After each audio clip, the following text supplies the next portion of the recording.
महाराष्ट्र की राजधानी मुंबई में वहाँ पे इलाके में 6 मई 2017 को एक नाले से बहुत गंदी स्मेल आ रही थी। जो भी व्यक्ति वहाँ से गुजर रहा था वो इस स्मेल को फील कर रहा था। आसपास के कुछ लोग इकट्ठा होते हैं। उस नाले में जब ध्यान से देखा जाता है तो मालूम चलता है कि एक बड़ा सा प्लास्टिक का बैग उसमें पड़ा हुआ है जहाँ से बॉडी डिकम्पोज होने की स्मेल आ रही है। वहाँ पर खड़े लोग पुलिस को कॉल करते हैं। कुछ देर बाद मुंबई पुलिस मौका वारदात पर पहुँचती है।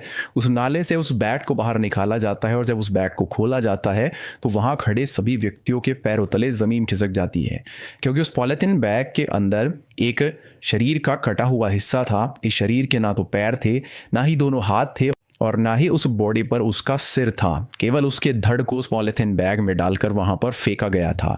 उसके साथ कोई भी आईडी प्रूफ या कोई भी ऐसी चीज़ नहीं थी जिससे इस बॉडी को आइडेंटिफाई किया जा सके। लेकिन पुलिस नोटिस करती है कि उस धड़ पर कंधे के पास एक गणेश जी का टैटू बना हुआ था। तो यहाँ से पुलिस को इतना तो क्लियर हो जाता है कि ये लड़की हिंदू धर्म से ताल्लुक़ रखती है और साथ ही ये मुंबई की ही रहने वाली है। जैसा कि आप लोगों को मालूम होगा कि मुंबई में जो गणेश जी है उनकी बहुत ज़्यादा पूजा की जाती है। काफ़ी लोग उधर को मानते हैं और इनके टैटू भी बनवाते हैं।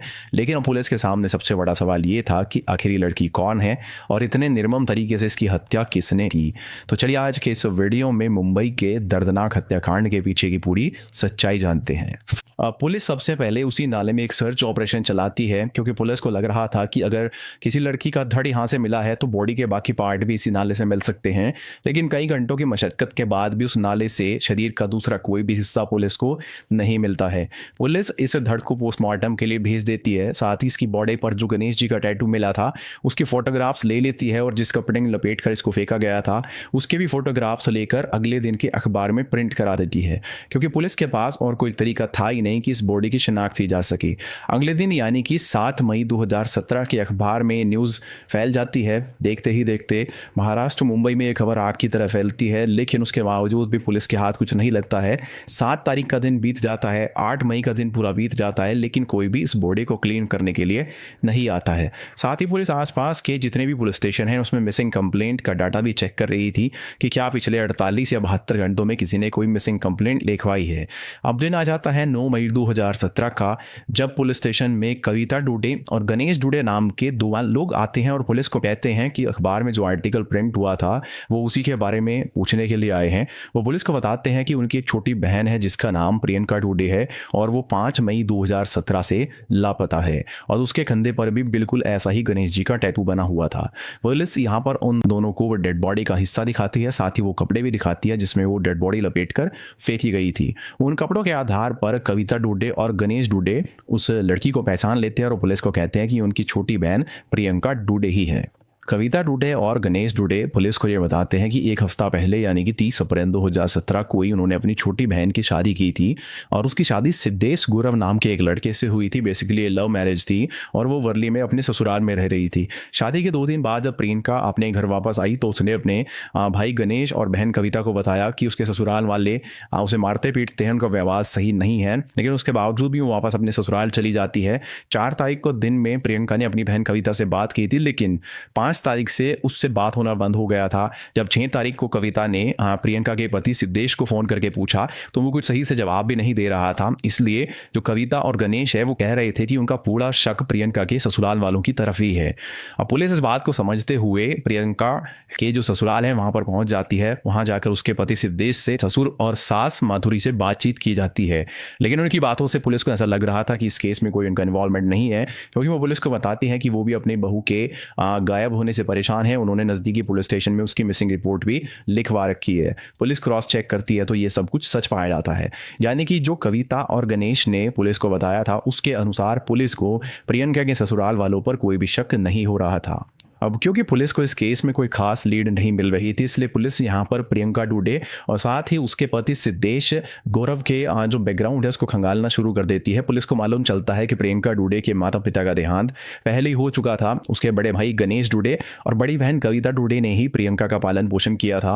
वो उसे कॉलेज में पढ़ा रहे थे और 3 साल पहले यानी कि 2014 में प्रियंका की मुलाकात सिद्धेश से हुई थी कॉलेज में। इन दोनों में प्यार हो जाता है और ये प्यार बहुत जल्दी परवान चढ़ जाता है। ये दोनों एक दूसरे के साथ रहते थे, जिस तरह से पति पत्नी रहते हैं, इनके बीच में फिजिकल रिलेशंस भी बन गए थे और ऐसे ही चलते चलते ये दोनों शादी करने का प्लान बनाते हैं। प्रियंका और सिद्धेश दोनों ही अपने घर में इस रिश्ते के बारे में बताते हैं। यहाँ पर जो प्रियंका के बड़े भाई गणेश और बड़ी बहन कविता है वो तो मान जाते हैं, लेकिन सिद्धेश के घर वाले इस रिश्ते के लिए नहीं मानते हैं, क्योंकि सिद्धेश के पिता पीडब्ल्यूडी में सरकारी नौकरी करते थे, साथ ही वो पैसे से भी काफी संपन्न थे। तो प्रियंका उनको अपने लिए एक सही बहू नहीं लगी। साथ ही यहाँ पर सिद्धेश की जो माँ थी जिसका नाम माधुरी था, उसने तो साफ साफ इस रिश्ते से इनकार कर दिया था, क्योंकि उसने सिद्धेश के लिए कोई और लड़की पसंद कर रखी थी। अब ये वाकया होने के बाद जो सिद्धेश है वो प्रियंका से थोड़ी दूरियां बना लेता है, क्योंकि वो समझ चुका था कि उसके घर वाले कभी भी शादी के लिए नहीं मानेंगे। अब वो प्रियंका से बहुत ज्यादा बात नहीं करता था, उससे बहुत ज्यादा मिलता नहीं था, और ये बात कहीं ना कहीं प्रियंका भी समझ चुकी थी। और एक दिन वो सिद्धेश को मिलने के लिए बुलाती है। वो कहती है कि तुम्हारे माता पिता तो शादी के लिए नहीं मान रहे हैं,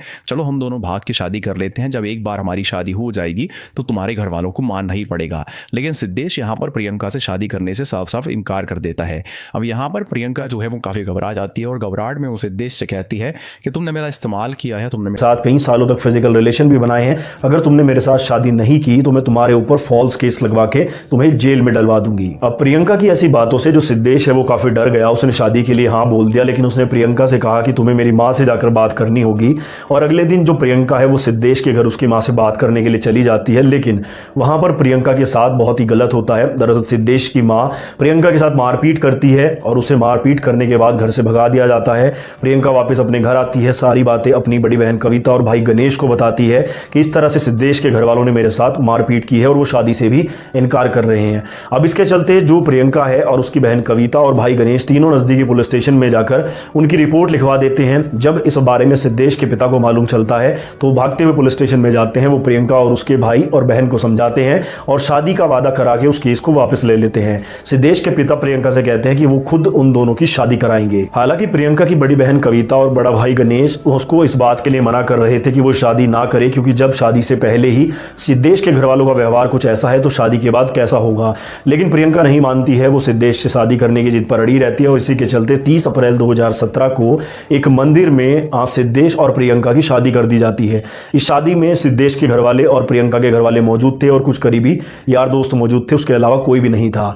अब जो प्रियंका है वो अपनी ससुराल चली जाती है। 2 दिन बाद यानी कि 2 मई 2017 को वो वापस अपने घर आती है। वो रोते बिलखते हुए अपनी बहन को बताती है कि उसके साथ ससुराल में बहुत मारपीट की गई, सिद्धेश भी उसका साथ नहीं दे रहा है और वो किस तरह से अपना जीवन बिताएगी उसे समझ नहीं आ रहा। यहाँ पर भी प्रियंका की बहन कविता कहती है कि तुम वापस मत जाओ और तुम यहाँ पर पुलिस का सहारा लो, लेकिन प्रियंका नहीं मानती और वो फिर से 3 मई 2017 को वापस अपने ससुराल चली जाती है। उसके बाद दिन आ जाता है 4 मई 2017। दिन में जो प्रियंका है उसने अपनी बहन कविता से बात की थी, लेकिन उसके बाद से उसका फोन आना बंद हो गया था और जब कविता ने इस बारे में सिद्धेश से पूछा तो सिद्धेश सही से जवाब नहीं दे रहा था। और उसके बाद जो कविता और गणेश हैं वो अखबार में आर्टिकल देखकर पुलिस के पास आए।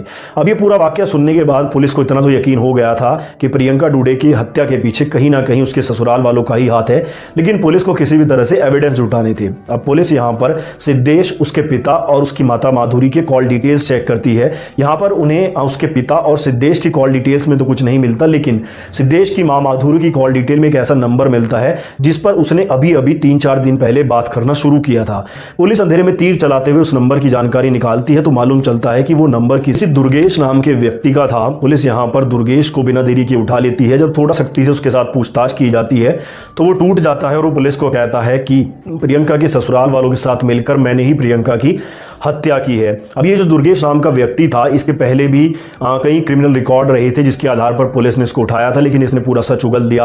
अब पुलिस बिना देरी किए यहाँ पर प्रियंका के ससुराल वालों को उठा लेती है, जिसमें उसका पति सिद्धेश, उसका ससुर और उसकी सास माधुरी शामिल थे और यहाँ पर इस पूरे हत्याकांड का खुलासा होता है। दरअसल जब 3 मई 2017 को प्रियंका वापस ससुराल आई थी तभी से उसको मारने पीटने का बहुत जो सिलसिला है वो उसके ससुराल में चल रहा था। कहीं ना कहीं जो उसकी सास थी माधुरी, उसने उसे रास्ते से हटाने का पूरा प्लान बना लिया था और उसके लिए उसने दुर्गेश को हायर किया था। दुर्गेश को 1 लाख रुपए देने का वादा किया गया था, जिसमें से 40,000 उसे एडवांस दिए गए थे और प्रियंका को रास्ते से हटाने का कॉन्ट्रैक्ट दिया गया था। अब दिन 4 मई 2017 का आ जाता है। रात के समय जब प्रियंका अपने कमरे में सो रही थी तो दुर्गेश उनके घर आता है और दुर्गेश एक तकिए से उसका दम घोंटकर उसकी हत्या कर देता है। इस दौरान जो सास, उसका ससुर और उसका पति है वो भी वहीं पर मौजूद थे और वो भी दुर्गेश की मदद करते हैं। उसके बाद दुर्गेश अपने एक साथी विशाल को बुलाता है जो ब्लैक कलर की सेंट्रो कार लेकर आता है, क्योंकि अब इन्हें प्रियंका की डेड बॉडी को भी ठिकाने लगाना था। ये जो विशाल नाम का लड़का होता है और जो दुर्गेश होता है दोनों मिलकर प्रियंका के 11 टुकड़े करते हैं। अलग पॉलिथीन में डालकर कहीं नाले में फेंक देते हैं तो कहीं जंगल में फेंक देते हैं। लेकिन जो धड़ वाला हिस्सा होता है वो अगले दिन यानी कि 6 मई 2017 को नाले में मिल जाता है और उसके कंधे पर जो टैटू था उस टैटू की वजह से ये पूरा केस खुल जाता है। रुगेश और विशाल के बताए अनुसार पुलिस प्रियंका की डेड बॉडी के बाकी हिस्से भी बरामद कर लेती है। इस केस में मुख्यतः 5 लोगों को सस्पेक्ट बनाया जाता है, जिसमें प्रियंका का पति सिद्धेश शामिल होता है, उसका ससुर शामिल होता है, उसकी सास माधुरी शामिल होती है और साथ ही भाड़े के जो कातिल होते हैं जिसमें दुर्गेश और विशाल शामिल होते हैं। सारे सबूतों और गवाहों के आधार पर इन्हें कोर्ट में पेश किया जाता है। अभी भी ये जेल में है, ये केस अभी भी चल रहा है, लेकिन इस केस को देखने के बाद एक चीज़ तो क्लियर हो जाती है कि आप चाहे किसी से कितना भी सच्चा प्यार कर लो, अगर उसे आपकी ज़रूरत नहीं है तो वो ऐन वक्त पर आपका साथ छोड़ देगा। सिद्धेश ने भी कुछ ऐसा ही किया। उसने 3-4 साल तक जो प्रियंका है उसके साथ फिजिकल रिलेशन भी बनाए और जब उसे लगा कि शायद अब उससे दूरियां बनाने में ही फ़ायदा है तो उसने उसका साथ छोड़ दिया। साथ ही यहाँ पर थोड़ी सी गलती प्रियंका की भी है। जब उसे मालूम चल गया था कि उस जगह जाकर उसके साथ बुरा ही होने वाला है तो वहाँ पर उसे नहीं जाना था। आज की हमारी कोई भी जनरेशन अगर इस वीडियो को देख रही है तो मैं आपको सिर्फ एक ही सजेशन दूंगा कि कभी भी किसी ऐसे रिलेशन में ना पड़ें, किसी ऐसे रिश्ते को ना जोड़ें जहाँ पर जाते वक्त आपको खतरा महसूस हो, क्योंकि 2 पीछे कदम हटाकर आप अपने जीवन को बचा सकते हैं। बाकी आपने इस कहानी से क्या सीख चली कमेंट में ज़रूर बताएं और ऐसे वीडियोस देखने के लिए हमारे चैनल को सब्सक्राइब करना ना भूलें।